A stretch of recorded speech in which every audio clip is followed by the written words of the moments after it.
शुरू करते हैं अपने आज का सेशन। अपनों ने कल एवरेज के अंदर जो लगातार संख्याएं हैं उनका औसत किस तरह से निकालना है, या आपका जो बीच का संख्या होती है उससे आपको औसत के क्वेश्चन को किस तरह से सोल्व आउट करना है, वो अपनों ने कवर अप कर लिया था। आज अपने कवर अप करने वाले हैं योगफल से आधारित प्रश्न, और मोस्ट इम्पोर्टेंट पोर्शन है ये आपका औसत का, और काफ़ी टाइप के क्वेश्चंस यहाँ पर आपके जनरेट होंगे। तो उन क्वेश्चन को किस तरह से करना है, लेकिन मेन चीज़ जो यहाँ पर लगेगी वो ये चीज़ है कि सारे प्रश्नों के अंदर मैक्सिमम केसेस में आप योगफल से अपने क्वेश्चन को कवर अप करोगे। अब यहाँ पे एक छोटी सी बात बताता हूँ, उसे ध्यान से समझना। एवरेज आपका जो टॉपिक है मेनली उसमें एक ही फॉर्मूला होता है, राशियों का योग बटे राशियों की संख्या। उसी फॉर्मूले से एवरेज के लगभग सारे क्वेश्चन आपके सोल्व आउट होते हैं। अब जैसे ही अपने मैथ्स की शुरुआत करते हैं तो नॉर्मली हमें ये बोला जाता है कि मैथ के बेसिक जो 3 टॉपिक हैं वो कौन से हैं। तो जनरली माइंड में ये 3 बात आती हैं, एक है औसत, दूसरा है रेशियो और तीसरा है आपका परसेंटेज। लेकिन मैं औसत को जनरलाइज फॉर्म में जो बेस है, आधार है, उसे नहीं मानता। हाँ, टॉपिक इंपॉर्टेंट है, क्वेश्चन आते हैं, ये बात बिल्कुल सही है।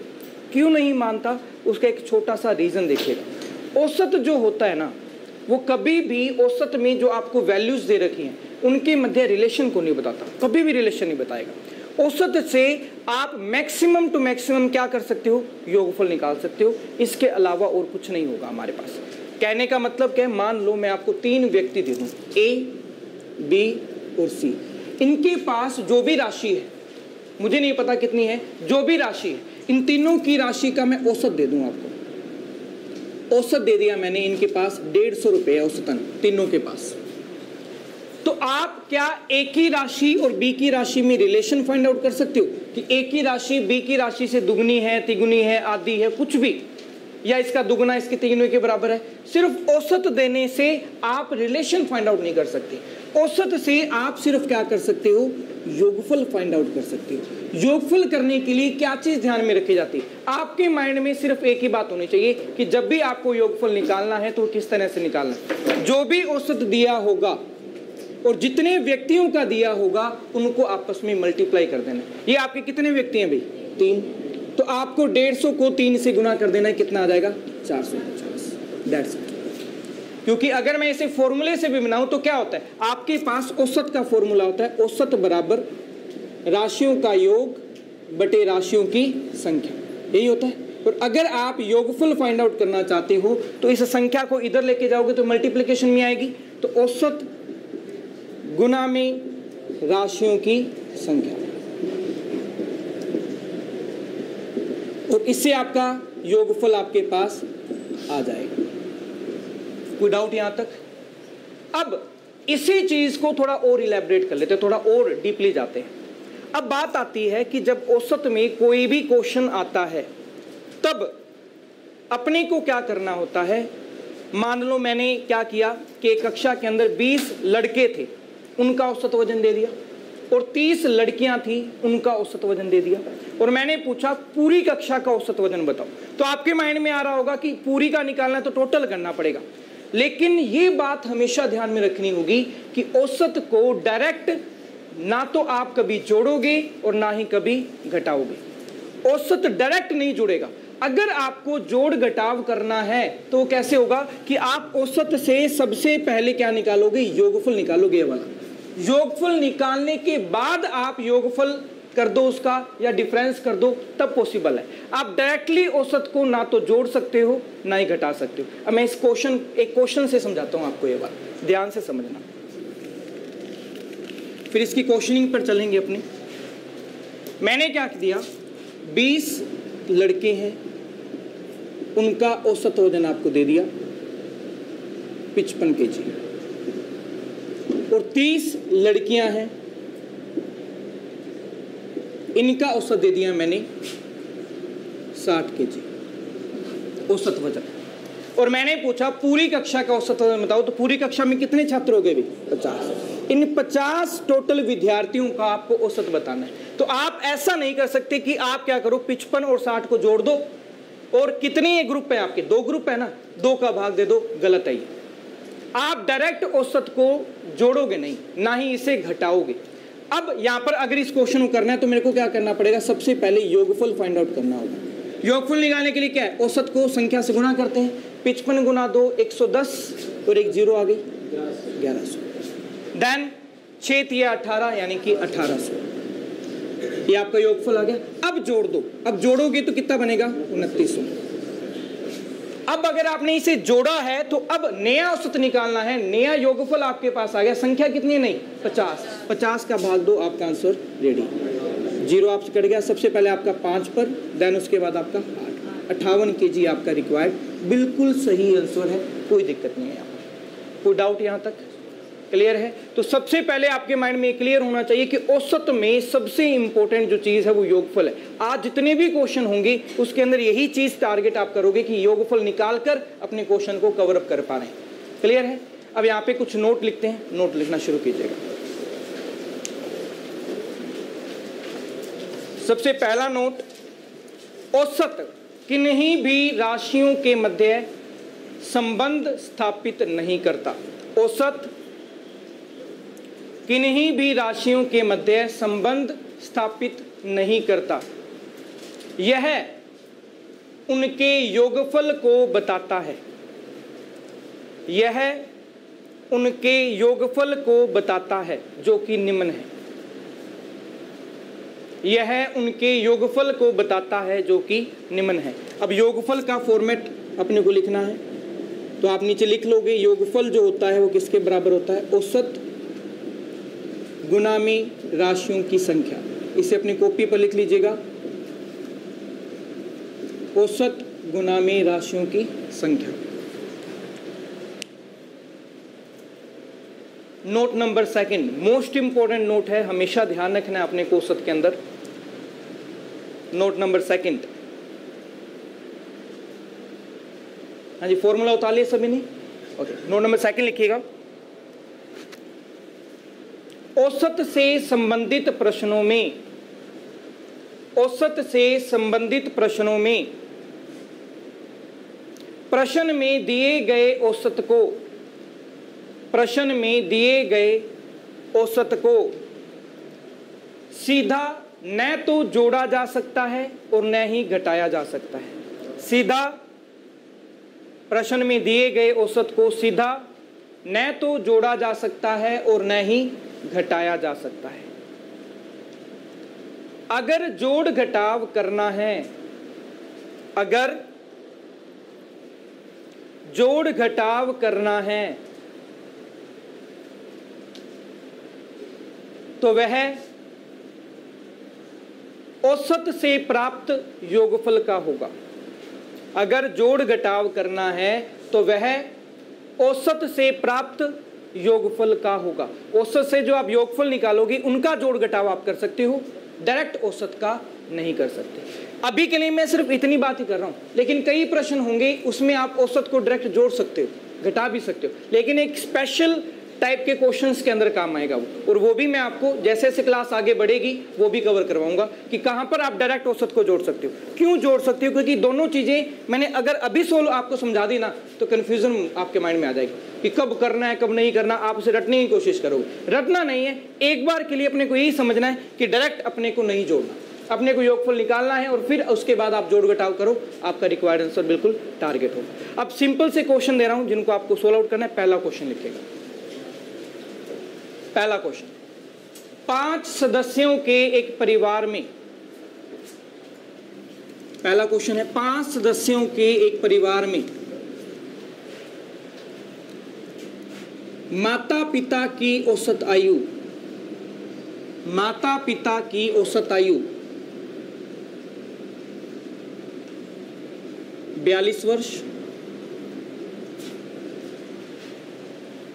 दादा दादी की औसत आयु, दादा दादी की औसत आयु 64 वर्ष, दादा दादी की औसत आयु 64 वर्ष, तथा एक पुत्र की आयु, तथा एक पुत्र की आयु 22 वर्ष है, तथा एक पुत्र की आयु 22 वर्ष है। तो बताइए पूरे परिवार की औसत आयु कितनी है? तो बताइए पूरे परिवार की औसत आयु कितनी है, ये अपने को फाइंड आउट करना। बिल्कुल सिंपल क्वेश्चन है। हाँ जी, आ गया सॉल्यूशन? ओके, कितना आएगा अभी? 46.8। चेकआउट करते हैं, देखिएगा क्या आंसर आ रहा है। डायरेक्ट तो कर नहीं सकते, योगफल निकालना पड़ेगा। 2 की 42 है तो टोटल कितना होगा? 84। डबल कर दिया क्योंकि 2 ही व्यक्ति थे, 2 से गुना करना है। दादा दादी 2 व्यक्ति हैं, 64 औसत है, डबल किया कितना आ जाएगा? 128। और 22 एक ही है तो 22 ही रहेगा। यहाँ से अगर टोटल निकालेंगे अपनी तो टोटल हमारे पास कितना आएगा? 8 और 4 12 और 2 14, 9 और 2 11 और 2 13 और 234। अब नया औसत निकालना है तो डिवाइड बाई कितना होगा भाई? 5। तो सबसे पहले जाएगा 4 पर, देन 6 पर, देन 0.8। 46.8 वर्ष आपका रिक्वायर्ड सॉल्यूशन। कोई डाउट? क्लियर है? अगला क्वेश्चन लिखिए। अगला क्वेश्चन लिखिएगा। एक कक्षा के 32 लड़कों की औसत लंबाई, एक कक्षा के 32 लड़कों की औसत लंबाई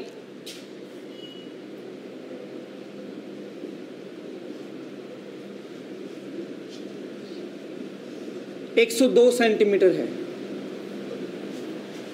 102 सेंटीमीटर है तथा 28 लड़कियों की औसत लंबाई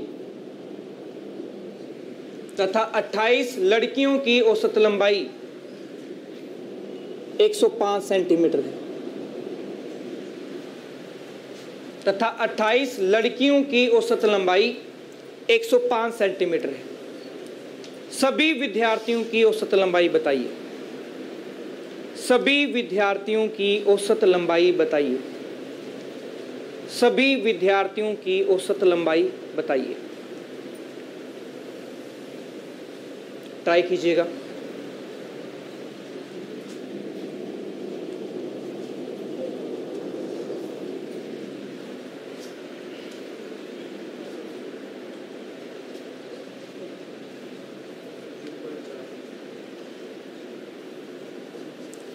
सिर्फ कैलकुलेशन है इस क्वेश्चन में और कुछ भी नहीं है।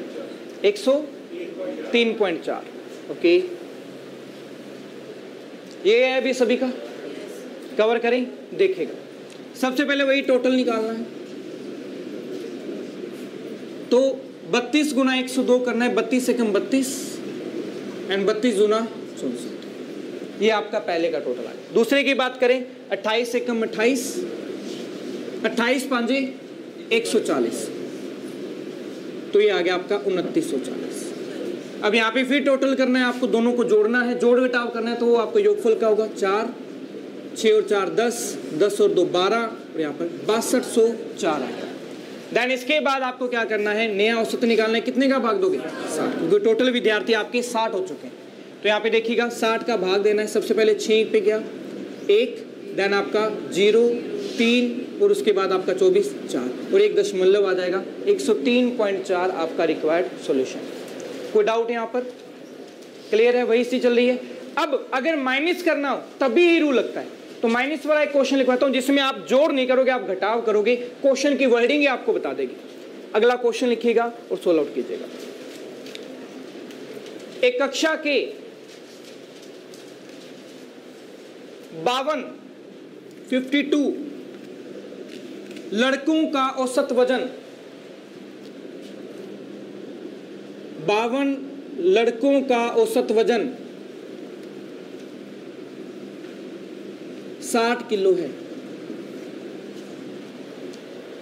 52 लड़कों का औसत वजन 60 किलो है। यदि उनमें से 32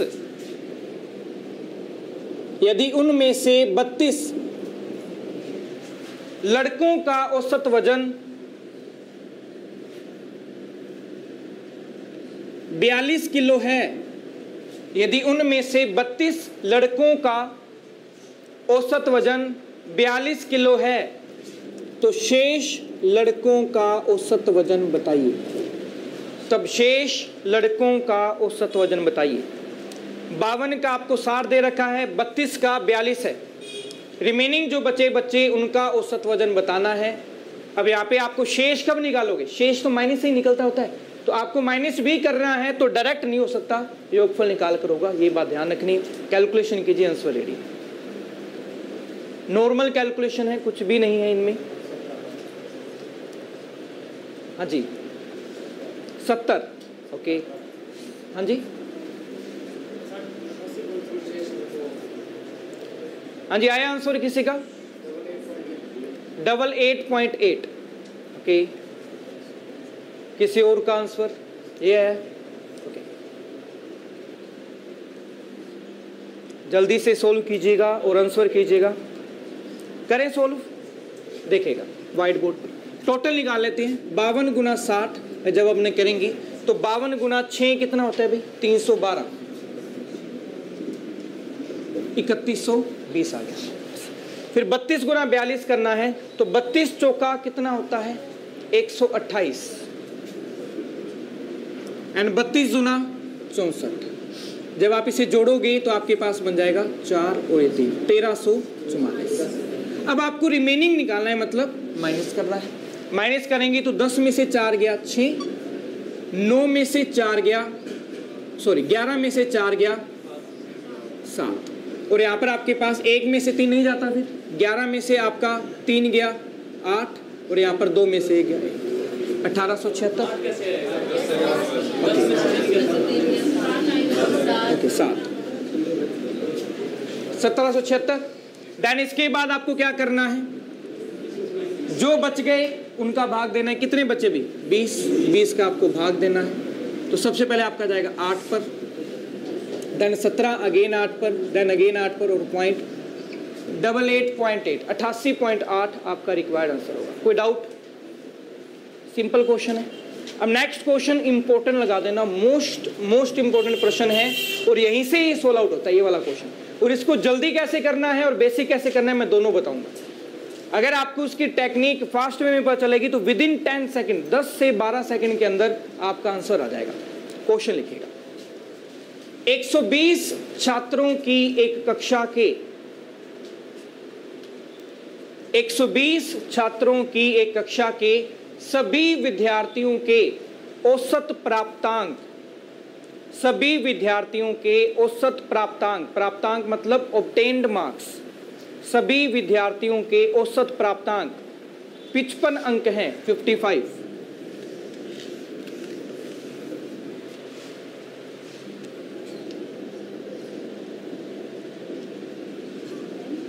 औसत प्राप्तांक जो दिए गए हैं आपको सभी के 55 अंक। आगे लिखेगा, उनमें से उत्तीर्ण होने वाले छात्रों के, उनमें से उत्तीर्ण होने वाले छात्रों के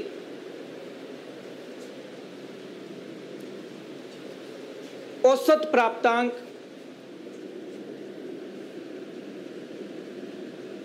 75 अंक हैं। उनमें से उत्तीर्ण होने वाले छात्रों के औसत प्राप्तांक 75 अंक हैं, तथा अनुत्तीर्ण होने वाले छात्रों के, तथा अनुत्तीर्ण होने वाले छात्रों के औसत प्राप्तांक 45 अंक हैं, तथा अनुत्तीर्ण यानी कि फेल होने वाले छात्रों के औसत प्राप्तांक 45 अंक हैं। उत्तीर्ण छात्रों की संख्या बताइए, उत्तीर्ण छात्रों की संख्या बताइए, कितने उसमें पास हुए ये आपको बताना है। 120 के 55 दिए गए हैं, जो पास हुए अपने को नहीं पता, उनके 75 हैं, जो फेल हुए 45 हैं, कितने पास कैंडिडेट हुए ये आपसे पूछा है। और 10 से 15 सेकंड मैक्सिमम में, मैक्सिमम टू मैक्सिमम आंसर आ जाता है। हाँ जी, आया किसी का 40। चेकआउट करें। सबसे पहले इस क्वेश्चन को करने का बेसिक मेथड ही बता रहा हूं, ध्यान से समझिएगा इसे। और इस क्वेश्चन का बेसिक वही है जो अभी आपने सीखा है। एक सिंपल सी बात बताओ, यहाँ पे ध्यान से देखिएगा, 120 छात्र आपके क्या हुए हैं, टोटल है पूरी कक्षा के अंदर। अगर मैं मान लूं कि x उसमें से क्या हुए, पास हुए, फेल कितने हुए होंगे, 120 माइनस x। अगर 120 में से वही उत्तीर्ण वाले घटा दूंगा तो बाकी सारे अनुत्तीर्ण हुए होंगे, तो इनकी संख्या ले लेता हूं 120 माइनस x। अभी आप पिछले क्वेश्चन में ये टारगेट कर रहे थे कि अगर आप इन दोनों को जोड़ोगे, इन दोनों को अगर आप जोड़ोगे तो किसके प्राप्त होंगे, टोटल के प्राप्त होंगे। अभी पिछले क्वेश्चन में आप क्या कर रहे थे, पहला क्वेश्चन याद कीजिए, मैंने आपको कक्षा में 20 विद्यार्थियों का औसत वजन दिया, फिर 30 विद्यार्थियों का दिया, टोटल का पूछा तो आपने क्या किया था, दोनों से योगफल निकाला, जोड़ा और बाद वाले का नया औसत निकाल दिया। इसका मतलब क्या था, इन दोनों को जोड़कर आपने तीसरे वाले को प्राप्त कर लिया था। अब वही सेम चीज मुझे यहां लगानी, तो यहां पे मैं योगफल निकालूं, सबसे पहले इसका योगफल निकालूंगा, कितना आएगा 120 गुना 55, इतना ही रख लो, चाहे कैलकुलेट मत करो तब भी आंसर आएगा, ठीक है। इसका जब करोगे टोटल कितना होगा, 75 गुना में x। इसका जब टोटल करोगे तो 45 गुना में 120 माइनस x। कोई डाउट यहां तक, सिर्फ मैंने गुणनफल करके लिए, योगफल ही होता है, जितना औसत दे रखा है जितनी संख्या आपस में गुना कर दो, मैंने गुना करके लिख दी। अब इन दोनों को जोड़ने पर ये आपके पास आएगा, इसे लिख लेता हूँ, 75x प्लस 45 गुना में 120 माइनस x। इन दोनों को जोड़ा प्राप्त क्या होगा, 120 गुना 55 प्राप्त होगा। कैलकुलेशन करनी है, 75x प्लस 45 गुना में 120 माइनस 45x इजिकल टू क्या हो गया, 120 माइनस 55। अब देखिएगा आपकी जो x वाली वैल्यू एक तरफ रख लूंगा, 75 और 45 का डिफरेंस कितना है भाई, 30, और ये वाली वैल्यू इधर जाके घट जाएगी तो आपके पास आएगा 120 गुना 55 माइनस 120 गुना 45। कुछ कॉमन आ रहा है दोनों में, 120 कॉमन है, अंदर क्या बच गया 10, और यहाँ कितना है 30x। 30 चौका 120, x का मान कितना आ गया 40 आ गया। x का मान 40 है तो यहाँ पे देखिएगा उत्तीर्ण का ही पूछा था, उसी को अपने ने x माना होता, उत्तीर्ण छात्रों की संख्या कितनी आ गई 40। आपका क्वेश्चन ये आपका रिक्वायर्ड क्या है, सॉल्यूशन है जो यहाँ पर आपको कवर करना था, पूरा बेसिक है जो यहाँ पर आपको बताया गया। ये विदाउट एक्स हो जाएगा, ट्रिक है उसकी, मैं वो अभी इसके बाद करवाऊंगा। पहले बेसिक समझाया कि जो आपने किया अभी आपने समझा, क्या वही चीज अप्लाई हो रही है इस क्वेश्चन को करने के लिए, वही चीज अपने को यहाँ पर ध्यान में रखनी है। तो बेसिक अगर कोई उतारना चाहता है बेसिक उतार लीजिएगा, इसके बाद मैं ट्रिक करवाता हूँ उसे कवर अप कीजिएगा। कोई उतारना चाहता है जल्दी से उतारिएगा, उसके बाद नेक्स्ट ट्रिक कवर अप कीजिएगा।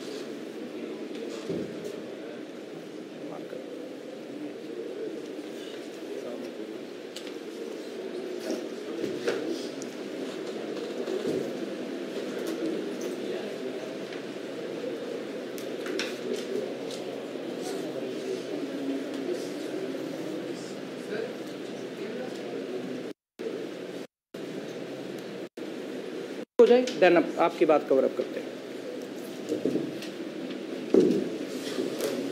हाँ जी उतार लिया सभी ने,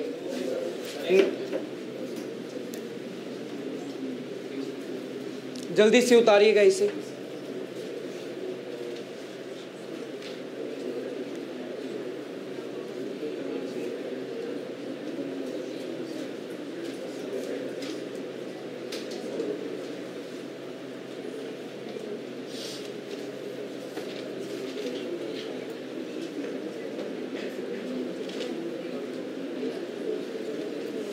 हाँ जी करें कवर।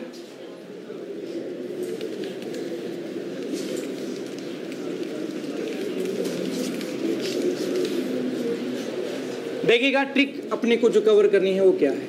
अगर ट्रिक की बात करें तो अपने को यहां पर जो ट्रिक लगेगी वो लगेगी मिश्रण की। मिश्रण की ट्रिक से आप इस क्वेश्चन को जल्दी सोल्व आउट कर सकते हो। अब देखिएगा किस तरह से मिश्रण की ट्रिक आपको लगानी है, तो एक बात अपने को ध्यान रखनी होती है, दो तीन बातें हैं मैं आपको एक्सप्लेन कर देता हूं। जब भी आप मिश्रण आगे जाकर आप अनुपात करोगे, अनुपात के बाद मिश्रण करवाऊंगा, मिश्रण कब अप्लाई किया जाता है ये बात सीखनी है अपने को। सबसे पहले मिश्रण उन प्रश्नों में अप्लाई होता है जब किसी एक बड़ी चीज को आप दो हिस्सों में तोड़ दो। जब भी किसी एक बड़ी चीज को आप दो हिस्सों में तोड़ोगे उस प्रश्न के अंदर मिश्रण लग सकता है। अब बात आती है साधारण ब्याज चक्रवर्ती ब्याज में भी लगती है, लाभ हानि में भी लगती है, नॉर्मल जो क्वेश्चंस होते हैं विविध प्रश्नों में बोल जाते हैं मिसलेनियस प्रश्न, उनमें भी आपकी कवर अप होती है। तो यहां पर एक बात ध्यान से समझिएगा कि जब ये लगानी होती है तब क्या बात ध्यान में रखनी चाहिए। पहली चीज, जब भी एक बड़ी चीज दो टुकड़ों में बटेगी तब मिश्रण लगेगा। दूसरी चीज, मिश्रण में जो वैल्यू होगी या जो राशि आप पुट करोगे वो राशियां समान होनी चाहिए। कहने का मतलब, अगर यहां आपने क्रय मूल्य रखा है तो यहां भी बीच में भी क्या होगा, क्रय मूल्य, और यहां पर भी क्या होगा, क्रय मूल्य। अगर यहां आपने औसत की वैल्यू रखी है तो यहां भी क्या होगा, औसत होगा, और यहां भी क्या होगा, औसत होगा। जो भी चीज होगी वो सेम रहेगी तीनों के अंदर। अगर वो अलग अलग हो गई तब आप मिश्रण अप्लाई नहीं कर सकते। अब यहाँ पे तीसरी चीज, मिश्रण के अंदर आपकी जो वैल्यूज होती है वो हमेशा, कभी भी आप देख लेना मिश्रण लगाते समय, या तो वो असेंडिंग ऑर्डर में होगी यानी कि बढ़ते हुए क्रम में होगी, या फिर घटते हुए क्रम में होगी। ऐसा हो ही नहीं सकता यहां बड़ी है, यहां दूसरे नंबर वाली है, यहां तीसरे नंबर वाली है, ऐसा नहीं हो सकता। एक क्रम में होगी, छोटी बड़ी बड़ी या बड़ी छोटी छोटी, इस तरह से ही होगी, अदरवाइज कभी भी आप मिश्रण लगा नहीं पाओगे। तो यहाँ पे देखिएगा, अगर मैं इस प्रश्न की बात करूं, इसमें आपको प्रश्न में क्या आपको तीनों के अंदर औसत दे रखा है, कक्षा के कुल छात्रों के औसत हैं वो दे रखे हैं, फिर जो उसमें पास हुए उसके औसत दे रखे हैं, और जो फेल हुए वो उसके भी औसत दे रखे हैं, यानी कि तीनों का आपको औसत दे रखा है। तो यहाँ पे देखिए उसे अप्लाई करता हूँ। सबसे पहले आपको अगर दिया गया था प्रश्न में 120 का औसत कितना दिया गया था, 55, जो पास हुए उनका औसत कितना दिया गया था, 75, और जो फेल हुए उनका औसत कितना दिया गया था, 45। तो असेंडिंग या डिसेंडिंग, जैसा आपका मन करता है आप उसे लिख लीजिए। मैंने असेंडिंग ऑर्डर में लिखा 45, 55, 75, और नाम दे दो जिसकी वैल्यू लिखी है। ये 45 किसकी थी, फेल वाले की, ये 75 किसकी थी, पास वाले की, और ये क्या थी, टोटल सभी की थी। मिश्रण लगाने के लिए क्या करते हैं, पहले दो का डिफरेंस इधर की साइड, अगले दो का डिफरेंस इधर की साइड, उल्टा लिखते हैं हमेशा। क्यों लिखते हैं उल्टा, कैसे लिखते हैं, मिश्रण के प्रश्न के अंदर हर एक चीज कवर अप करेंगे। पहले दो का डिफरेंस इधर की साइड, अगले दो का डिफरेंस इधर की साइड। तो आप बताओ कि इन दोनों का डिफरेंस कितना है, 10, इधर आ गया। इन दोनों का डिफरेंस इधर आ गया। ये जो इसके मध्य अनुपात आया है यही आपके रिक्वायर्ड आंसर तक पहुंचाएगा आपको। 20:10 यानी कि 2:1। अब आप बताओ, कक्षा में आपको टोटल विद्यार्थी दे रखे हैं और टोटल अनुपात कितना आ गया मेरे पास, 3, क्योंकि 2:1 टोटल करोगे 3 आएगा। तो 3 अनुपात किसके बराबर, 120 के बराबर। 1 अनुपात का मान कितना आ गया, 40। तो 1 अनुपात का मान 40 है, तो आप बताओगे 2 अनुपात का मान कितना आएगा, 80। अब पास वाला कौन शो कर रहा है, ये वाला। ये किसको शो कर रहा है, फेल वाला। आपसे कोई प्रश्न में क्या पूछा था, पास हुए, जो उत्तीर्ण हुए, उत्तीर्ण वालों की संख्या कितनी आ गई, 40। क्वेश्चन आपका। मिश्रण ही लगाना है और कुछ भी नहीं करना, आपका आंसर आ जाएगा। और दूसरी बात, औसत के अंदर जिस भी प्रश्न में आपसे संख्या पूछी जाएगी, एक तो यहां संख्या पूछी जाती है इस टाइप के प्रश्नों के अंदर, और दूसरी संख्या पूछी जाती है विकेटों की संख्या ज्ञात कीजिए। गेंदबाजी से रिलेटेड प्रश्न करेंगे अपने, जो आपके बॉलर होते हैं उससे रिलेटेड आपके जो क्वेश्चंस आते हैं, उसमें आपसे मैं क्वेश्चन में पूछूंगा विकेटों की संख्या ज्ञात करो, और वहां पर भी मैं क्या करूंगा, मिश्रण लगाऊंगा। औसत में जिस भी प्रश्न में संख्या पूछी जाती है, मैक्सिमम क्वेश्चन में उस क्वेश्चन को सोल्व करने के लिए मिश्रण लगता है, और मैं आपको अप्लाई करके भी दिखाऊंगा। यहाँ पर भी मैंने उत्तीर्ण छात्रों की संख्या पूछी थी तो मैंने मिश्रण को अप्लाई किया है। अब इससे रिलेटेड बनता हुआ क्वेश्चन कृषक की संख्या या श्रमिकों की संख्या, ऐसा भी बनता है, वो भी अपने क्वेश्चन की वर्डिंग लिखेंगे। कॉन्सेप्ट यही है, सिर्फ वर्डिंग में थोड़ा सा डिफरेंस आ जाएगा और कुछ भी नहीं होगा। क्लियर है भाई? मैं फिर से थोड़ा एक्सप्लेन कर देता हूं, ध्यान से समझिएगा। जो भी प्रश्न में वैल्यू दे रखी है आपको तीनों औसत के मान ही दे रखे हैं। मैंने इसे असेंडिंग या डिसेंडिंग ऑर्डर में लिख लिया। मैंने असेंडिंग में लिखा 45, 55, 75, उसके नाम डाल दिए मैंने, ये फेल वाले हैं, ये टोटल वाले हैं, ये पास वाले। देन इसके बाद अगर हमने बात करें इन दोनों का डिफरेंस इधर, इन दोनों का डिफरेंस इधर, आपका जो अनुपात आया इसी अनुपात में आपको टोटल जो विद्यार्थी हैं उनको क्या करना है, बांटना है। अगर यहाँ पे बात की जाए, टोटल आपके पास 3 अनुपात हो गए, टोटल आपके पास से 120, 1 अनुपात का मान 40, 2 अनुपात का मान 80। जो पूछेगा वो आंसर कर देना। आपसे पास वाले पूछे थे तो पास वाले इधर लिखे हुए हैं ना आपने, तो पास वाला 1 अनुपात को शो कर रहा है, 1 अनुपात का मान 40, क्वेश्चन आपका 16। कोई डाउट? हाँ जी, एनी डाउट? क्लियर है? बढ़े आगे। एक क्वेश्चन इस टाइप का और करते हैं, और ज्यादा अच्छे से क्लियर हो जाएगा आपका। क्वेश्चन लिखिए,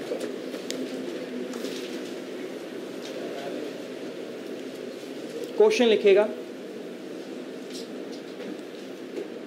एक कंपनी के कुल 200 कर्मचारियों में कर्मचारियों की, एक कंपनी के कुल 200 कर्मचारियों की औसत आय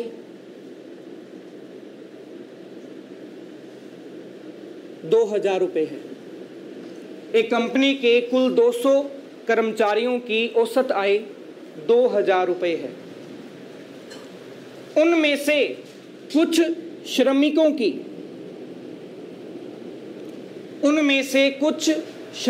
की औसत आय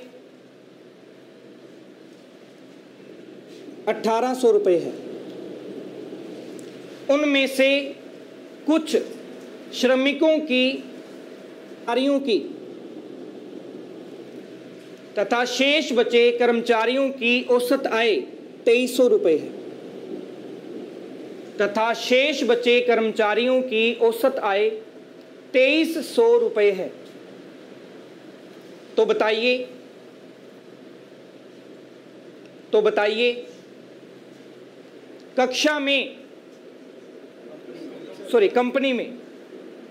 कंपनी में श्रमिकों की संख्या कितनी है? तो बताइए कंपनी में श्रमिकों की संख्या कितनी है? श्रमिक अलग पूछे गए हैं, शेष कर्मचारी अलग है। श्रमिक का स्पेसिफिक पूछा है जिनकी औसत आय आपको 1800 रुपये दे रखी है।